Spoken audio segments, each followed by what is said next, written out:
আর সবাই একটা কি থটস নিয়ে চলেন, খালি চাকরি আর চাকরি, চাকরি আর চাকরি। রিজিকের একটা বড় অংশ আল্লাহ পাক রেখেছেন ব্যবসার মধ্যে। রিজিকের একটা বিশাল অংশ আল্লাহ রেখেছেন কোথায়? ব্যবসায়। উদ্যোক্তা হন, কৃষিভিত্তিক অর্থনীতি থেকে ফোকাস করেন, কৃষিভিত্তিক অর্থনীতি। আপনি প্রতিভা ঘটান, ইনোভেটিভ কিছু করেন, নতুনত্ব নিয়ে আসেন, আল্লাহর জমিনকে কাজে লাগান। একটা আয়াত বলি, সূরা আরাফের মধ্যে আল্লাহ বলেছেন, আল্লাহ পাক বলছেন যদি এই জনপদের অধিবাসীরা আল্লাহর প্রতি ঈমানদার হতো, আল্লাহ পাক আসমান এবং জমিনের বরকতে সব দরজা খুলে দিতেন। এই জমিনে বরকত আছে, জমিন নিয়ে কাজ করেন, কৃষিভিত্তিক কাজ করেন, ব্যবসা করেন।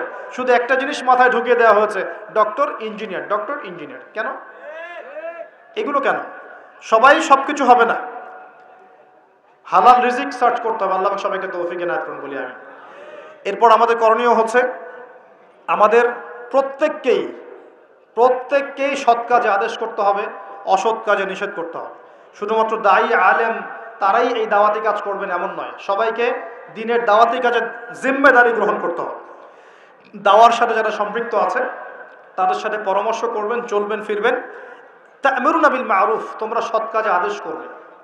ওয়া তানহাউনা আনিল মুনকার, অসৎ কাজে নিষেধ করবে। ওয়া তু'মিনুনা বিল্লাহ, এবং আল্লাহর প্রতি ঈমান রাখবে। তবেই কুনতুম খায়রা উম্মাহ, তোমরা শ্রেষ্ঠ জাতি হতে পারবে। আল্লাহ পাক তৌফিক দান করুন। আরেকটা বিষয় বলি, সেটা হলো আল্লাহ পাক আমাদের সবাইকে কিছু প্রতিভা দিয়েছেন। এই প্রতিভাগুলোকে, যার যার প্রতিভাকে, লেখার প্রতিভা, বলার প্রতিভা, চিন্তা করার প্রতিভা, সংগঠিত করার প্রতিভা, আপনার অর্থনৈতিক সামর্থ্য, রাজনৈতিক ক্ষমতা, যা আল্লাহ পাক যাকে দিয়েছেন, এই বিষয়গুলোকে ইসলামের কল্যাণে ব্যয় করতে হবে। আল্লাহ পাক তৌফিক দান করুন। এবং আরও করতে হবে, অমুসলিম ভাই বোন যারা আছে আমাদের দেশে এবং সমাজে, তাদের কারো সাথে কোনো রকম দ্বন্দ্ব সংঘাতে যাবেন না, বরং তাদেরকে ইসলামের সৌন্দর্য তুলে ধরবেন তাদের সামনে, এবং তাদেরকে ইসলামের দাওয়াত দিবেন। দাওয়াত দিয়ে তাদেরকে ইসলামের দিকে দীক্ষিত করার চেষ্টা করবেন। যদি এই যে আমরা তো আপোষে মারামারি কাটাকাটিতে লিপ্ত আছি, আপনারা তো খবরই রাখেন না যে বাংলাদেশে কত মানুষ বিধর্মী হয়ে যাচ্ছে, জানেন? এই যে উত্তরাঞ্চল সহ পার্বত্য এলাকা, বর্ডার এলাকা সব ঘুরে দেখেন যে কত মানুষ দিন দিন বিধর্মী হয়ে যাচ্ছে। দেখেন, ওই দিন টনক নড়বে যেদিন দেখবেন 50%ই হয়ে গেছে বিধর্মী, ওই দিন টনক নড়বে। আল্লাহ না করুক। অতএব আমাদেরকে বসে থাকলে চলবে না, আমাদেরকে দাওয়াতি কাজ করতে হবে। দিন ইসলামের দাওয়াত, কোরআনের দাওয়াত সবার সামনে উপস্থাপন করতে হবে। আল্লাহ পাক আমাদের সবাইকে দায়ী হওয়ার তৌফিক দান করুন। কমপক্ষে পার্ট টাইম, দিনে 1 ঘন্টা, দিনে আধা ঘন্টা হলো দাওয়াতি কাজ করতে হবে। আর দাওয়াতি কাজ করার আগে কি লাগবে? জ্ঞান লাগবে। সেই জ্ঞানটা অর্জন করতে হবে। জ্ঞান অর্জন করার পদ্ধতিগুলো বললাম, এভাবে অর্জন করতে হবে। এবং জ্ঞানী মানুষদের সাথে থাকতে হবে, আল্লাহওয়ালা জ্ঞানী মানুষ, এবং যারা আল্লাহর মারেফতওয়ালা মানুষ, আল্লাহর নূরওয়ালা মানুষ, এই মানুষগুলোর সাথে থাকতে হবে। যারা গোলালো মার্কা মানুষ, এখানে থেকে কিছু শিখতে পারবেন। সব তরকারিতে চলে, এই সব তরকারিতে লাভ নেই। যারা হককে হক বলতে পারে, বাতিলকে বাতিল বলতে পারে, আল্লাহ পাকের জমিনে তারা সম্মানিত ইনশাআল্লাহ। জমিনের উপর বেঁচে থাকলেও সম্মানিত, মাটির নিচে চলে গেলেও সম্মানিত ইনশাআল্লাহ। আল্লাহ রাব্বুল আলামিন এমন মানুষের সংখ্যা বাড়িয়ে দিন এবং তাদের সাথে আমাদেরকে থাকার তৌফিক এনায়েত করুন। আরেকটা বিষয় বলবো, সেটা হলো পলিটিক্যাল ইস্যুস। যে একটা জাতির মধ্যে আপোষে মারামারি কাটাকাটিতে যাবেন না, এটা খুব খারাপ। কেন খারাপ? কারণ আমরা হয়তো মনে করি যেগুলো পলিটিক্যাল ইস্যুস, আসলে কি হয়, উম্মার ঐক্য নষ্ট হয়, ভাই ভাই মারামারি করে, নিজের ভাইয়ের হাতে ভাইয়ের রক্ত ঝরে, এতে করে উম্মার ঐক্যটা বিনষ্ট হয়ে যায়। এবং ইসলামের বহিঃশত্রু যারা আছে, এরা এই ইস্যুগুলোকে কাজে লাগায় আমাদের ভিতর ঢুকে পড়বে। খুব চোখ কান খোলা রেখে ঠান্ডা মাথায় সবর করেন, ধৈর্য ধরেন, জ্ঞান অর্জন করেন, নিজের কবরের ফিকির করেন, আধ্যাত্মিকত্ব অর্জন করেন, সুন্নতের উপর আমল করেন, কোরআন পড়েন, দাওয়াতি কাজ করেন, পরিবার করেন, আস্তে আস্তে ইসলাম এগিয়ে যাবে ইনশাআল্লাহ তাআলা। উম্মাকে নিয়ে স্বপ্ন দেখবেন। আমি বলি কি প্রিয় ভাইয়েরা, নিজে আগে নিজের কবরের ফিকির করি, নিজের কবরের ফিকির করি যে আমাদেরকে আমাদের কবরে যেতে হবে, কি নিয়ে যাব, কতটুকু নামাজ পড়লাম, কতটুকু আমল করলাম, কতটুকু কোরআন চর্চা করলাম, কতটুকু দিনের ইলম অর্জন করেছি, আমল করেছি, বাস্তবায়ন করেছি, এই ফিকিরটাকে করি।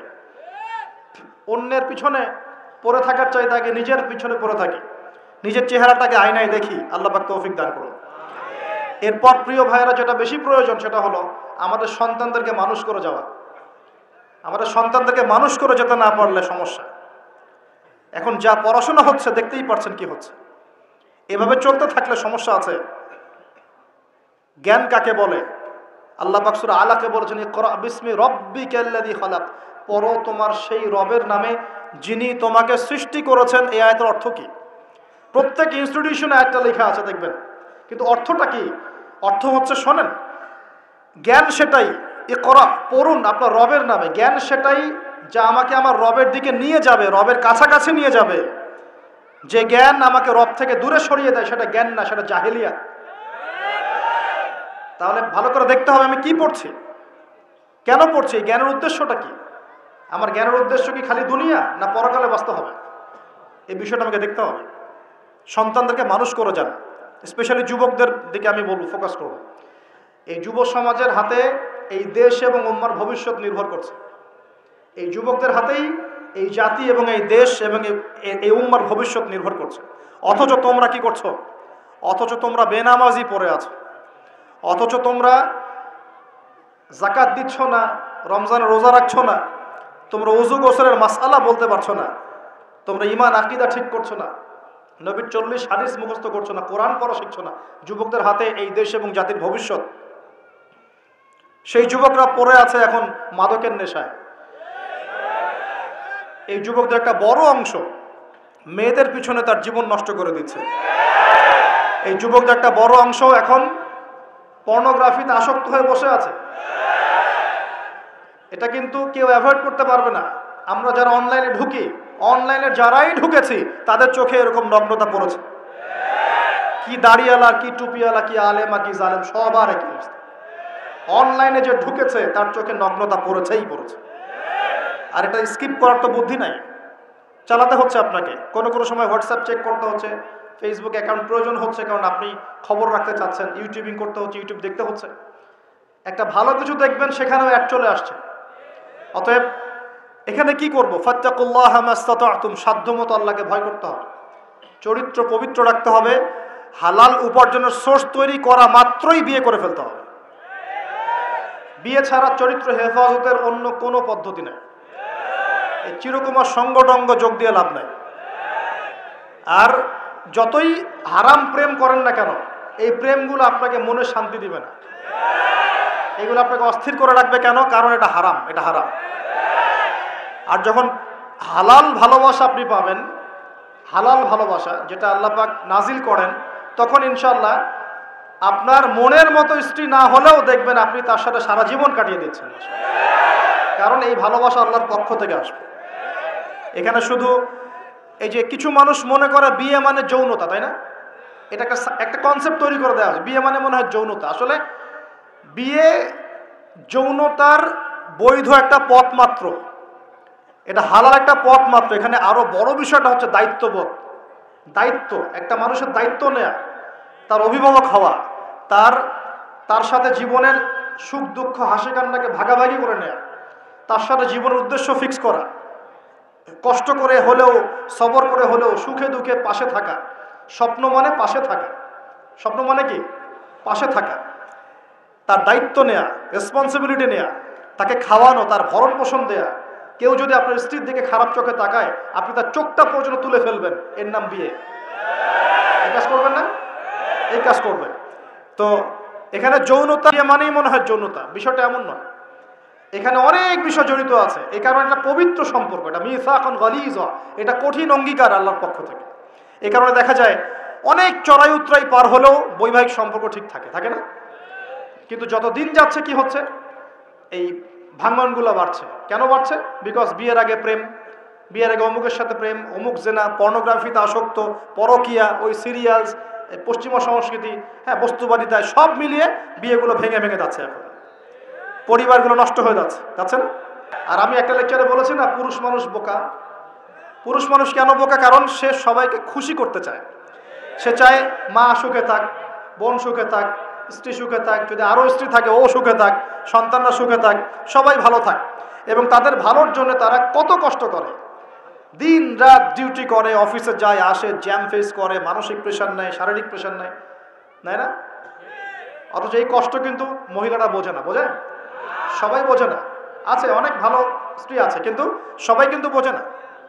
মনে করে যে পুরুষ মানুষ মনে হয় ভোগবাদী, খালি মেয়েদেরকে ভোগ করতে চায়। অথচ সবাইকে সুখে রাখার এই চেষ্টায় একজন পুরুষ দিন শেষে নিজেই সুখী হয় না। বহু পুরুষ শেষ বয়সে গিয়ে একাকিত্বে ভোগে, একা হয়ে যায়। এই জন্য বলছি ফ্যান্টাসি বাদ দেন, ফ্যান্টাসি বাদ দিয়ে হালাল রিজিক হয়েছে, একটা নেককার পরহেজগার মেয়ে দেখে বিয়ে করে ফেলেন, ব্যাস তাকে নিয়ে দুনিয়ার ছোট্ট জীবনটা কাটিয়ে দেন, আর জান্নাতে তো হুর করে অপেক্ষা করছে ইনশাআল্লাহ। কি মনে করেন অপেক্ষা করছে না? এই লেকচার বাসায় গেলে কি হবে আমার অবস্থা আমি জানি না, কিন্তু বলছি আছে তো সবচেয়ে শেষে যারা জান্নাতে যাবে একদম লাস্টে, তাদের প্রত্যেককে আল্লাহ পাক কমপক্ষে 2 জন করে হুর দিবেন। আর যারা আল্লাহ রাব্বুল আলামিনের রাস্তায় শহীদ হয়ে গেছে, এখনো যাচ্ছে বা হয়েছে বা হবে, তারা কি 72 জন, কতজন? 72 জন হুর আল্লাহ রাব্বুল আলামিন দিবেন। বাস ইস্যু তৈরি করে দিলাম, এখন নাস্তিকরা লেগে পড়বে এতগুলো মেয়ে কেন, কি ইত্যাদি ইত্যাদি। এসব বিষয়ের দিকে আমাদের দেখার দরকার নেই। আল্লাহ পাক আমাকে আপনাকে দিলে ওর কি কোনো সমস্যা? প্রিয় ভাইয়েরা, যুবকদের কথাই বলছিলাম যে এখন এই যুবকদের হাতে দেশের ভবিষ্যৎ, উম্মার ভবিষ্যৎ। কিন্তু বাস্তবতা হচ্ছে আমরা বেশিরভাগ পর্নোগ্রাফিতে আসক্ত হয়ে গেছি, হারাম সম্পর্কে আসক্ত, হারাম রিজিকে আসক্ত, মাদকে আসক্ত। এখান থেকে বেরিয়ে আসতে হবে। বেরিয়ে আসার পদ্ধতি কি? এই যে আমার হাতে যে কিতাব দেখছেন, আল কোরআন, এই কোরআন আপনার সমস্ত হতাশা দূর করে দিবে ইনশাআল্লাহ। এই কোরআন আপনার সমস্ত কষ্ট দূর করে দিবে ইনশাআল্লাহ। মানুষ বেকারত্বের সমস্যায় ভোগে, পারিবারিক চাপে পড়ে, হ্যাঁ, বন্ধু বান্ধবদের পাল্লায় পড়ে, বা গার্লফ্রেন্ড চলে গেছে ছেড়ে, এইসব কারণে মাদকের কাছে যায় শান্তি পাওয়ার জন্য। কোরআনের কাছে আসো, শান্তি পাবে ইনশাআল্লাহ। 5 ওয়াক্ত নামাজে আসো, শান্তি পাবে ইনশাআল্লাহ। আমরা যুবক ভাইদেরকে রিকোয়েস্ট করব, এই যে সামনে রমজান, এই রমজানে আল্লাহর ওয়াস্তে কোরআনটা পড়া শিখে ফেলেন। এবং যারা পড়তে জানেন, কোরআন এবার এই মাসে খতম হবে ইনশাআল্লাহ। প্রত্যেক দিন কমপক্ষে 1 পারা করে, প্রত্যেক দিন 1 পারা পারা যাবে ইনশাআল্লাহ। মাত্র 1 ঘন্টা সময় লাগবে 1 পারা পড়তে, 1 পারা পড়তে 1 ঘন্টা লাগবে। আর যারা হাফেজ আছি, ইনশাআল্লাহ আমরা এই রমজান মাসে 30 পারা কোরআনের অর্থ পড়ে শেষ করে দেব ইনশাআল্লাহ। নিজেও নিয়াত করছি, আপনারা নিয়াত করেন। এই পুরো রমজানে আলিফ লাম মিম থেকে শুরু করে মিনাল জিন্নাতি ওয়ান নাস পর্যন্ত একবার হলেও অর্থ সহ পড়ে শেষ করবো ইনশাআল্লাহ। পারা যাবে ইনশাআল্লাহ। আমরা দোয়া করি আল্লাহ পাক আমাদের সবাইকে রমজানে পৌঁছে দিন এবং আমাদেরকে রমজানে বরকত দান করুন। পুরো বিশ্বের প্রেক্ষাপটটা বুঝবেন। বিশ্বে এরকম যুদ্ধ বিগ্রহ চলছে এবং সারা বিশ্বে পশ্চিমাদের দ্বারা, ইহুদি খ্রিস্টানদের দ্বারা মুসলিমদের উপর ব্যাপক নির্যাতন চলছে। এই নির্যাতন থেকে বের হতে হলে আমাদের শক্তি বৃদ্ধি করতে হবে। কি করতে হবে? শক্তি বৃদ্ধি করতে হবে। কিছু কথা খোলামেলা বলতে হবে এখন, কারণ খোলামেলা কথা বলারই সময় এখন। এখন এখন না বললে অনেক দেরি হয়ে যাবে। মুসলিমদেরকে জাতিগতভাবে এখন ঐক্যবদ্ধ হতে হবে। আপোষে এই হিংসা বিদ্বেষ মারামারি কাটাকাটি বন্ধ করে। আমরা সবাই মুসলিম, সবাই একটা জাতি। আমাদের মধ্যে ইখতিলাফ থাকতে পারে, কিন্তু আমরা মত পার্থক্য থাকলেও মত বিরোধে যাব না ইনশাআল্লাহ। আমরা যদি কোনো মুসলিম ভাই আমাকে গালিও দেয়, যদি কোনো মুসলিম ভাই আমাকে গালিও দেয়, আমাদের সাথে শত্রুতাও করে, তারপরেও আল্লাহর দুশমনদের সাথে মোকাবেলা করার জন্য আমরা একসাথে লড়বো ইনশাআল্লাহ। মুসলিমদের মধ্যে ঐক্য আনতে হবে। ঐক্য আনতে না পারি, বিভক্তি বাড়াবো না। ঐক্য আনতে পারছি না, বিভক্তি কমসে কম বাড়াবো না, এটা খেয়াল রাখতে হবে। এরপরে আমাদের মুসলিমদের প্রথম দরকার জ্ঞানের বিপ্লব। কিসের বিপ্লব?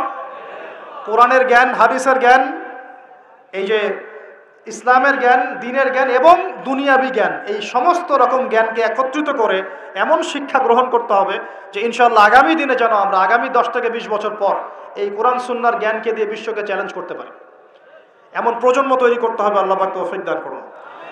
এখন আমাদের সবাইকে আদর্শ পরিবার করতে হবে। নিজের পরিবারের মধ্যে কর্তা আমি আমার পরিবারে পর্দা কায়েম করব, কারো কিছু বলার আছে? আমি আমার পরিবারে নামাজ প্রতিষ্ঠা করব, কারো কিছু বলার আছে? আমি আমার পরিবারের মধ্যে দ্বীনের ইলম তালিম চালু করব, কারো কিছু বলার আছে? নিজের পরিবারে কর্তা আমরাই। অতএব পরিবারটা কমসে কম ইসলামিক করে গড়ে তোলেন। আল্লাহ পাক তৌফিক দান করুন। 4 নাম্বার, আমাদের সন্তান যারা আছে তাদের সবাইকে ইসলামিক শিক্ষা দেওয়ার চেষ্টা করতে হবে। যদি ইসলামিক শিক্ষা দিতে এই সমাজ ব্যর্থ হয়, তাহলে নতুন শিক্ষা প্রতিষ্ঠান গড়ে তুলে হলেও শিক্ষা দিতে হবে ইনশাআল্লাহ। আল্লাহ পাক তৌফিক দান করুন। আমাদের প্রত্যেক পরিবারের মা বোনদেরকে খাস পর্দায় রাখতে হবে এবং যুবক ভাইদের জন্য বিয়েটাকে সহজ করতে হবে এবং রিজিকের ব্যবস্থা বৃদ্ধি করতে হবে। আল্লাহ রাব্বুল আলামিন আমাদের সবাইকে কথাগুলো বোঝার তৌফিক দান করুন এবং আমল করার তৌফিক এনায়েত করুন, সকলে বলি আমিন।